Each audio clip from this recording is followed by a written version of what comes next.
America എവിടൊക്കെ ചെന്ന് യുദ്ധം ചെയ്തിട്ടുണ്ടോ അവിടെ എല്ലാം അമേരിക്ക പരാജയം ഏറ്റുവാങ്ങിയിട്ടുണ്ട്. സാധാരണ അത് ചരിത്രമാണ് നമ്മൾ നോക്കിയാൽ. അപ്പോൾ ആദ്യം പണ്ട് വിയറ്റ്നാമിൽ വർഷങ്ങൾ 14 വർഷമോ ഏതാണ്ട് 25 വർഷമോ എത്രയോ ഉണ്ടായിരുന്നു, മറന്നുപോയി ഞാൻ. അവിടെ യുദ്ധം ചെയ്തു. അവിടെ പോയി അവിടുത്തെ ആളുകളെ, അവർ വെറും നാടൻ ആൾക്കാരാണ്, ഈ ആദിവാസികളെപ്പോലുള്ള ആളുകളാണ് അവിടെ ഉണ്ടായിരുന്നത്. അവരുടെ മുമ്പിൽ അവസാനം അമേരിക്കയ്ക്ക് പിടിച്ചിരിക്കാൻ പറ്റില്ല.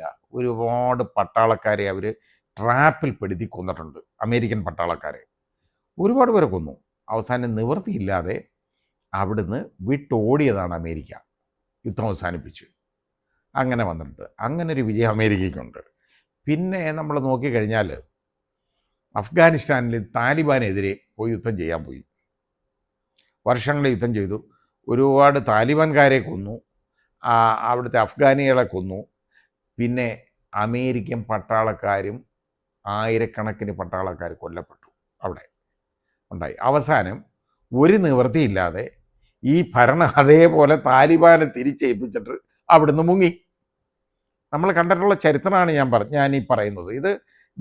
ഇത് ചരിത്രമാണ്, ആലോചിച്ചാൽ മനസ്സിലാവും. പിന്നിപ്പോൾ അവസാനമായിട്ട് സിറിയയിൽ ഉണ്ടായി. എന്തോ സംഭവിക്കുന്നത് അവിടെ? അവന്മാരെ എങ്ങാനും വല്ലതും നേരെയാക്കാൻ പറ്റുമോ? അവന്മാർ തോക്കെടുത്ത് നടക്കുന്ന അവർ ജനിച്ചു വീഴുമ്പോൾ മുതൽ ആ രീതിയിലാണ് അവിടുത്തെ പെരുമാറ്റം.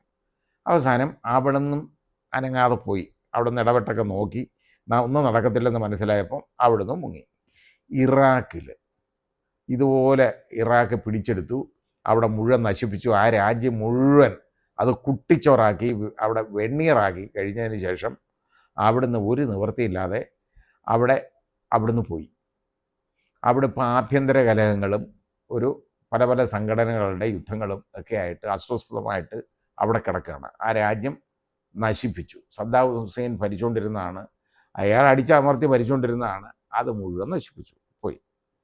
ഇനിയിപ്പോൾ അവസാനം ഇപ്പം വന്നേക്കുന്നത് ഇപ്പോൾ ഇറാനിലോട്ടാണ്. ഇറാനിപ്പോൾ എന്ത് ചെയ്യുമെന്ന് വിചാരിച്ചാണ്? ഒന്നും ചെയ്യാക്കുന്നില്ല. അവിടെ ചെല്ലും, അവിടെ ഇതുപോലെ ചെയ്യും.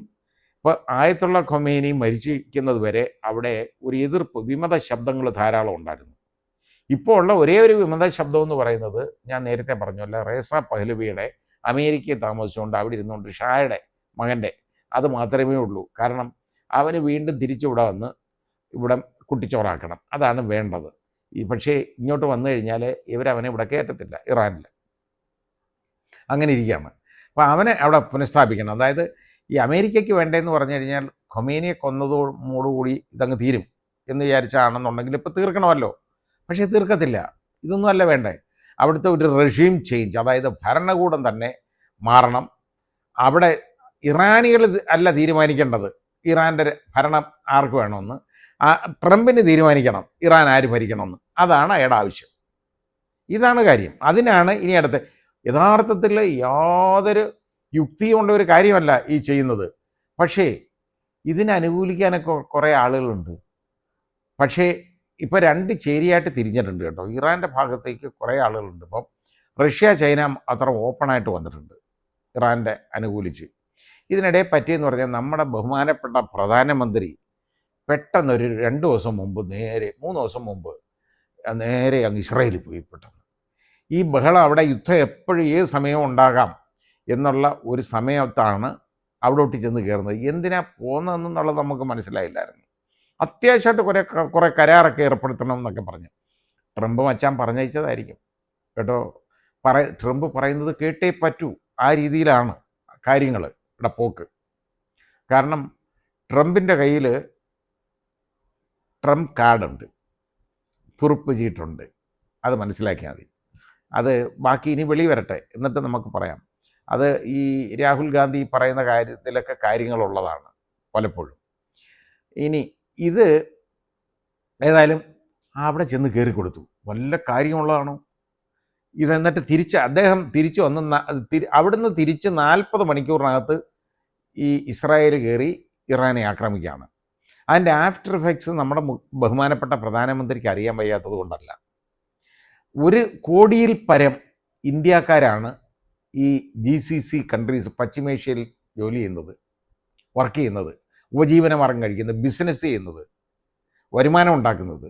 നമ്മുടെ സാമ്പത്തിക വ്യവസ്ഥയുടെ നട്ടെല്ല് തന്നെ അവരുടെ വരുമാനം തന്നെയാണ്.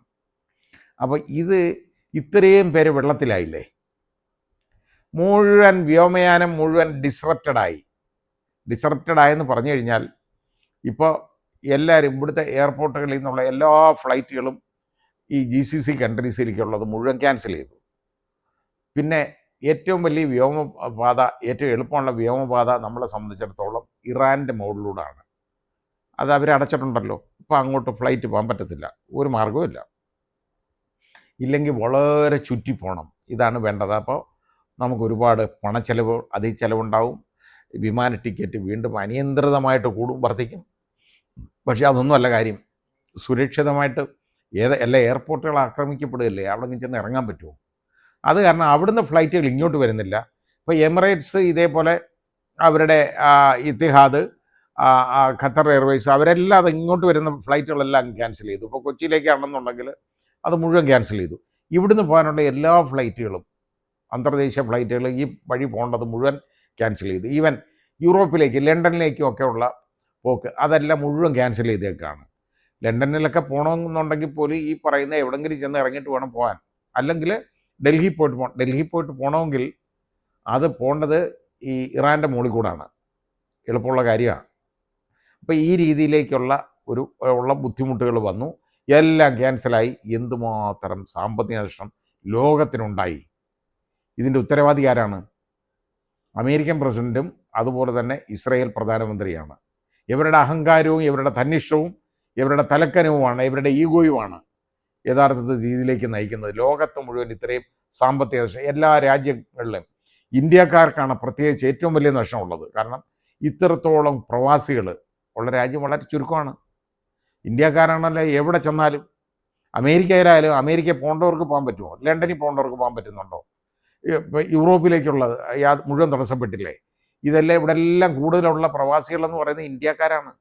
അതുപോലെ ഗൾഫ് മേഖലകൾ മുഴുവൻ 1 കോടിയിൽ പരം ഇന്ത്യക്കാർ ജോലി ചെയ്യുന്നതാണ്.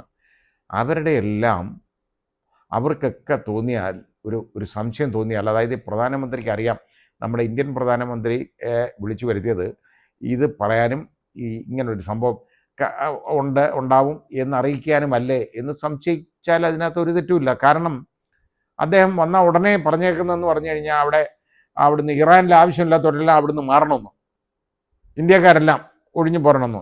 അവിടുന്ന് ഒരുപാട് MBBS പഠിക്കുന്ന കുട്ടികളുണ്ട് കേട്ടോ. അത് കാരണം അവർ പരീക്ഷ ആയതുകൊണ്ട് അവർ വന്നില്ല. എല്ലാം കുടുങ്ങിപ്പോയി. കുടുങ്ങുന്നത് മാത്രമോ, അവരുടെ ജീവനൊക്കെ ഇനി നഷ്ടപ്പെടത്തില്ലേ? അത് നമ്മൾ ആലോചിക്കണ്ടേ? ആ രീതിയിലുള്ള കാര്യങ്ങളാണ് നടക്കുന്നത്. അപ്പോൾ അവിടെ കൊണ്ടുവച്ച് തലവെച്ച് കൊടുക്കേണ്ട വല്ല കാര്യമുണ്ടായിരുന്നു ഈ പേരുദോഷം ഉണ്ടാക്കാൻ? ഇനി ഇതിന് എല്ലാവരും അദ്ദേഹത്തെ സംശയിക്കാൻ പോയാൽ അതിൽ കുറ്റം പറയാൻ പറ്റുമോ? കാരണം എന്തിന് ഈ സമയത്ത് ഇസ്രായേലിൽ പോയി എന്ന് ചോദിച്ചു കഴിഞ്ഞാൽ അതിന് മറുപടിയില്ല. ഇത് പോയി കഴിഞ്ഞാൽ അദ്ദേഹം അതിനെ അവിടെ വിളിച്ചു വരുത്തി ഈ കാര്യം പറഞ്ഞു. അവസാനമായി അവിടെ ചെല്ലുന്ന രാഷ്ട്രീയ നേതാവെന്ന് ഒരു രാജ്യത്തലവനെന്ന് പറയുന്നത് നമ്മുടെ പ്രധാനമന്ത്രിയാണ്. അപ്പോൾ അത് വളരെ ബുദ്ധിമുട്ടായിപ്പോയി അദ്ദേഹത്തിനും നമ്മുടെ രാജ്യത്തിനും. കാരണം അത് ഇത്രയും 1 കോടിയിൽ പരം ഇന്ത്യക്കാരുടെ അവരുടെ ജീവിതം വെച്ചുള്ള വിലപേശലായിരുന്നു എന്നുള്ളത് നമ്മൾ ചിലപ്പോൾ തിരിച്ചറിയേണ്ടതായിട്ട് വരും ശേഷം അടുത്തതിൽ.